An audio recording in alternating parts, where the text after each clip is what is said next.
இப்போ ரசூல் ஸல்லல்லாஹு அலைஹி வஸல்லம் அவர்கள் பெண் பார்ப்பதை வலியுறுத்துகிறார்கள். நமக்கு அதாவது பெண்ணை பார்ப்பதை வலியுறுத்துகிறார்கள். உங்களுக்கு தெரியும், நிறைய ஹதீஸ்கள் இது சம்பந்தமாக வருகிறது.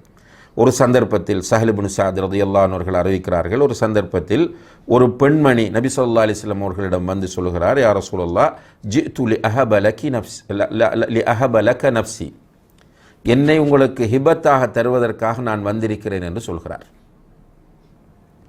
ரசூல் ஸல்லல்லாஹு அலைஹி வஸல்லம் அவர்கள் ஃபஸஅத அன்-நظர இலைஹா வஸவ்வபஹு, அந்த பெண்ணை அப்படி நிமிர்ந்து மேலும் கீழும் பார்த்தார்கள்.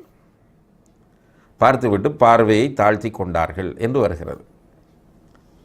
அப்போ இந்த ஹதீஸ் புகாரியிலே 5087வது இலக்கத்திலும் முஸ்லீமிலே 1425வது இலக்கத்திலும் பதிவு செய்யப்பட்டிருக்கிறது. இப்போ இதில் ரசூலுல்லாஹி அலைஹி வஸல்லம் அவர்கள் ஒரு மணப்பெண்ணாக வருகிறவளை பார்க்க வேண்டும் என்பதை பிராக்டிக்கலாக நமக்கு காண்பிக்கிறார்கள். அதே போல் அபூ ஹுரைரா ரலியல்லாஹு அன்ஹு அவர்கள் சொல்கிறார்கள், நான் நபி ஸல்லல்லாஹு அலைஹி வஸல்லம் அவர்களோடு உட்கார்ந்திருக்கும் போது ஒரு மனிதர் வந்து சொன்னார், யா ரசூலல்லாஹ், நான் ஒரு அன்சாரி பெண்ணை திருமணம் முடிப்பதற்கு முடிவெடுத்திருக்கிறேன் என்று சொல்கிறார். ரசூல் ஸல்லல்லாஹு அலைஹி வஸல்லம் அவர்கள் அந்த மனிதரை பார்த்து கேட்கிறார்கள், அனதர்த இலைஹா, அந்த பெண்ணை நீ பார்த்தீரா என்று கேட்டார்கள். அவர் இல்லை என்று சொன்னதும் ரசூலுல்லாஹி அலைஹி வஸல்லம் அவர்கள் சொன்னார்கள், ஃபத்ஹப் ஃபந்துர் இலைஹா ஃபஇன்ன ஃபீ அயுனில் அன்சாரி ஷைஆ, போய் அந்த பெண்ணை நீ பாரு, அன்சாரி பெண்களுடைய முகத்திலே கண்களிலே ஒரு கவர்ச்சி இருக்கிறது என்று சொன்னார்கள். இந்த ஹதீஸ் சஹீஹ் முஸ்லிமிலே 1424வது இலக்கத்திலே பதிவு செய்யப்பட்டிருக்கிறது. எனவே இந்த ஹதீஸில் பார்ப்பதை வலியுறுத்துகிறார்கள்.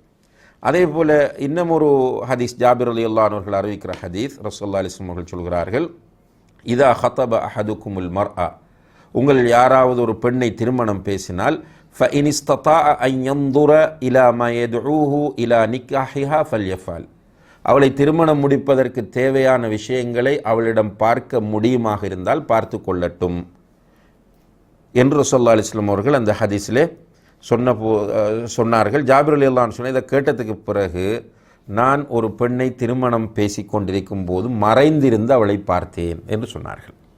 ஜாபிர் ரலியல்லாஹு அன்ஹு சொல்கிறார்கள், ஒரு பெண்ணை திருமணம் முடிக்கிறதுக்கு மஷூரா பண்ணிட்டு அவளை முடிப்பது என்று ஒரு நியத்து வைத்து கொண்டு அவளை நான் மறைந்திருந்து அவளுக்கு தெரியாமல் பார்த்தேன் என்று சொல்கிறார்கள். பிறகு நானே அந்த பெண்ணை திருமணம் செய்து கொண்டேன் என்று சொல்கிறார்கள். இந்த ஹதீஸ் அபூ தாவூதிலே 2082வது இலக்கத்திலும் அதே போல் முஸ்னத் அஹ்மத், ஹாக்கிம் போன்ற ஹதீஸ் நூல்களிலும் பதிவு செய்யப்பட்டிருப்பதை நாம் பார்க்கிறோம். இன்னும் ஒரு ஹதீஸிலே சொன்னார்கள், உந்துர் இலைஹா ஃபஇன்னஹு அஹ்ரா அன் யுதம பைனகுமா, அவளை பார், அது உங்கள் இரண்டு பேருக்கும் இடையில் பிணைப்பை ஏற்படுத்துவதற்கு ஒரு நல்ல பாலமாக அமையும் என்று சொன்னார்கள். இந்த ஹதீஸ் திருமதியிலே 1087வது இலக்கத்திலும் இப்னு மாஜாவிலே 1865வது இலக்கத்திலும் பதிவு செய்யப்பட்ட ஒரு சஹீஹான ஹதீஸ் ஆகும். இப்போ இந்த ஹதீஸ்கள் எல்லாம் மணப்பெண்ணை பார்ப்பதை நமக்கு வலியுறுத்துவதை பார்க்கிறோம்.